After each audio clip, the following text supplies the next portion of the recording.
welcome back to Take 10, Week 3. So I'm Maddie, and today we're just going to go right into Chapter 2. Okay, so just like last time, we'll start with an icebreaker question. And our question for today is, if you could have any superpower, what would it be and why? So just like last time, I'll have you guys pause the video here and share your answers with your neighbor or the group, and then come right back.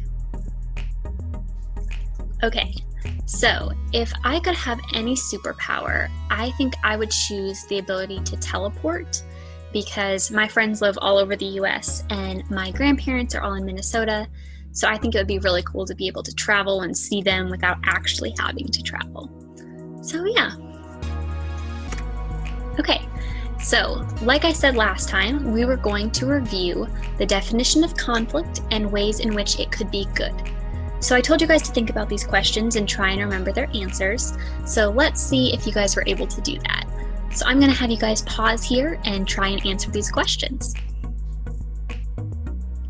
Okay, so what is conflict? And if you guys remember, this was also the review question for last week's video. So the definition of conflict is very important, Take 10, which is why we're trying to hammer it in so much. So try and remember this one.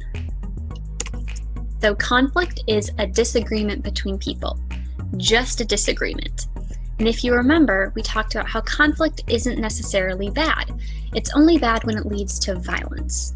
In fact, there are ways in which conflict can be good, and that's what we talked about for the most part last time.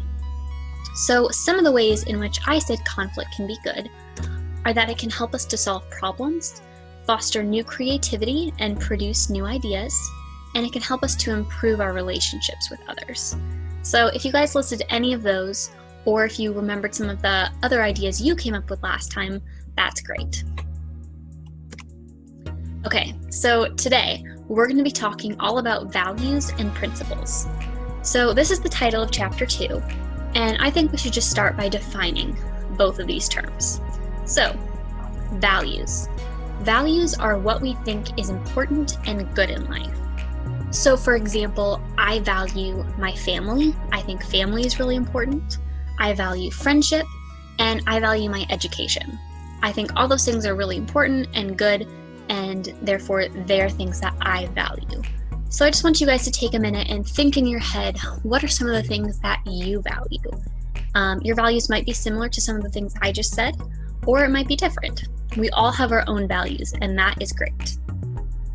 So then principles. Principles are kind of similar to values, but they're a little different and sometimes a little bit harder to understand. So we'll try and explain these as best we can. So principles are the rules or guidelines by which we live our lives. In other words, there are beliefs about right and wrong. So an example of a principle might be that lying is bad, lying is wrong. So if that was a principle that I held, I would try not to lie because I think it's a bad thing to do. And I also would not want people to lie to me. I would try to live an honest life, and I would want those around me to do the same. So that's one example. Other examples could be loyalty is important. So if you think loyalty is important, you're going to try to be a loyal friend, and you'll surround yourself with friends who are loyal to you. So hopefully that kind of gives you guys an idea of the definition of values and principles. So hopefully right now you guys are thinking of some of your own principles in your head and can kind of help see how these are important. Which brings me to my next question. Why are values and principles important? And why are we talking about them in Take 10? We've been talking all about conflict. This seems a little bit different, but they're very much related. And so I'm going to have you guys pause the video here and try and come up with some ideas of why you think values and principles are important and why we're talking about them here. Okay, go ahead. Okay, so values and principles are important in conflict because they help you to navigate the conflict. For example, it's important to know what you value and what your thoughts on right and wrong are when you're going into a conflict. It helps you know when to compromise and when you need to hold your ground.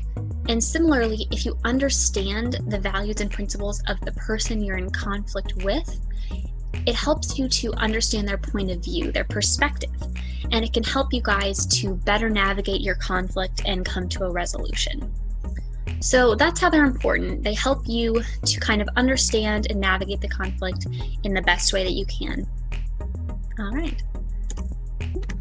So for today, our big activity is the bioethics debate. Now, this is one of my favorite activities we get to do with students, so I hope you guys really enjoy it. But basically what this is it's an activity that helps you to consider your own values and principles. So let's get started. So this here is the bioethics debate. It's the full text of it, and I'm going to have you guys go ahead and pause the video here and read through this debate. Just take a few minutes and read through it, and then once you've gotten a chance to read through, go ahead and resume the video, and then I'll kind of explain a little bit more what we're doing, and we'll break down the debate a little bit more. So go ahead and do that now.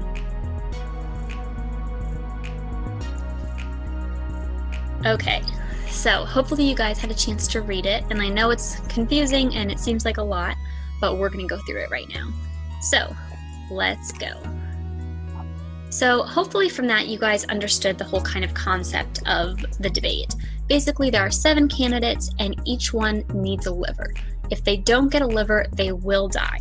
They are all a perfect match for the liver, and they all need it equally as bad. So what is your task? Your task is to rank the candidates as to who should receive the liver. You are going to decide what factors, what values you will consider, and that will influence your decision. The choice is completely yours. So what you'll be doing is you're going to work together as a group, and you'll have to rank your top 3 candidates and be able to defend why you think these candidates should receive the liver. So however you guys want to do this is fine. If you're in a small class and just want to work completely as a class, you can do that. If you're in a slightly bigger group, you can split up into partners or groups of 3 or 4. And in your groups of 3 or 4, you'll rank your candidates, and then you guys can all come together as a group to talk about it. So basically how this works, you'll pick your top 3. Your top choice for a candidate will get 3 points. Your second choice for who should get the liver will get 2. And your third choice will get 1. And then once you've all had the chance to talk about it, you'll come back together, tally up the points, and see who gets the liver. Make sense? Okay, so here are the candidates. I've kind of just summarized them here, the things that I think are most important. When making your decision, feel free to look at this slide, or you can go back to the previous slide with all of the information, the full case on there, and you guys can look from there. But here's how I think it's easiest to just summarize and think about our candidates. So first we have Joe. He is 30 years old, a fire chief, a husband and father, and the reason he needs the liver is because he accidentally mixed a prescription medicine with cold medicine, and the 2 medicines reacted badly and it destroyed his liver. Our next candidate is Angela. She is 27 years old, works at a convenience store, and as a teenager, she illegally used drugs, and that caused her to contract hepatitis, which is now destroying her liver. And however, now she's clean of all drugs, and she actually leads Narcotics Anonymous. So next is Matthew. Matthew is 8 years old. His family does not have health insurance, and he needs the liver because he accidentally ate poisonous mushrooms in the woods. Next is Spencer. He's 41 years old, an auto mechanic. He's married with 5 children, and he has a genetic condition that destroys his liver. And the thing with Spencer, he actually already received 1 liver transplant, but his condition completely destroyed that liver, so now he needs a second transplant in order to survive. Then we have Linda. She's 36 years old. She currently lives with her life partner, and she's working on her PhD in physics. She acquired HIV and hepatitis from blood transfusions. And then we have Katie. Katie is 20 years old. She's a single mother who just got engaged. And during her pregnancy with her child, her doctor told her that if she got pregnant again, that her liver would be destroyed. Katie did get pregnant again, and she miscarried that baby, and now she's in need of a liver. And then finally, we have Carl. Carl is 72 years old. He's a retired professional baseball player, and he lives with his wife. And the reason Carl needs the liver is that he has abused alcohol for the past 40 years, and the alcohol has destroyed his liver. So these are our 7 candidates, and they're the ones you get to choose from. So, who gets the liver? You decide. So now's when I'm going to have you guys take the time, pause the video, and you can go back to the candidate screen or back to the original debate and work in your groups to figure out who your top 3 candidates are. So like I said, your first choice gets 3 points, second choice gets 2 points, and third pick gets 1 point. And then you'll add up the points at the end to figure out which candidate gets the most points. And that candidate will get the liver. All right, so I'm gonna have you guys go ahead and pause and take the time to do that. It's usually about 10 to 15 minutes. And then come back when you guys are done. Okay, so hopefully you guys enjoyed that. I really wish I could have heard all your thoughts. It's usually a very fun debate and kids get really into it. So now I have the question for you. Who actually received the liver? So this debate is actually based on a real life case that happened. The names have all been changed, but the situations for each of them is the same. So who received the liver? Carl did. I'm sure some of you guys are surprised right now. Typically that's the general consensus, but Carl is also known as Mickey Mantle. I'm not sure, I'm guessing you guys have probably heard of him. He's a very famous baseball player. But yes, Mickey Mantle received the liver. He was the one who abused alcohol for 40 years. He was 72, he was the oldest of the group. But yes, he is who the transplant committee chose to receive the liver. So, enjoy. I'm sure you guys are very conflicted and having a lot of emotions. So if you guys want to take a minute to discuss that, go ahead. Talk about why you think the transplant committee made that decision. Otherwise, we can keep going. So, our activity for today. We have 3 questions for you, and we have a Google form link right there.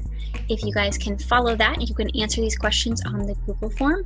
Otherwise, go ahead and just write them down on a paper or journal or something like that. But our 3 questions for you.